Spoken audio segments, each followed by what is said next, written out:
রাখালকে। জানিস, ও রমা ভালো মেয়ে, কিন্তু অতটা স্মার্ট না। আমি চাই ও আমার মতো চিন্তাধারা রাখুক। বিয়ে করেছি মানে ওরও মানিয়ে নিতে হবে। কিন্তু দাদা, সব সময় কি নিজের মতো করে চালানো যায়? ভালোবাসা মানে তো বোঝাপড়া। বুঝি, কিন্তু আমি চাই আমার স্ত্রী আমার মান অনুযায়ী চলুক, না হলে কি লাভ? তুমি এত বদলে যাচ্ছ কেন অশোক?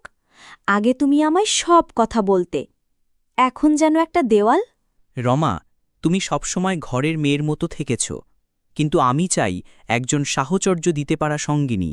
একটু আলাদা হতে পারতে না? আমি চেষ্টা করেছি অশোক, কিন্তু আমার যেটুকু আছে সেটুকুই তো সত্য।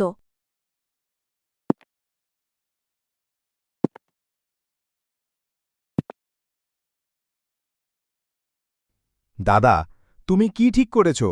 রমা যেমন আছে তেমন করেই তো সে তোমায় ভালোবাসে। জানি না, হয়তো ভালোবাসা বোঝা আমার হয়নি। অশোক, আমার আর কিছু চাওয়ার নেই। শুধু এটুকু বলি, যে ভালোবাসা শুধু শর্তে বাঁধা, তা ভালোবাসা না। রমা, আমায় ক্ষমা করো। আমি বুঝতে পারিনি তোমার সত্যিকার মূল্য। ভালোবাসা বোঝে মন, তর্ক নয়। রমা, তুমিই ছিলে আমার শেষ কথা।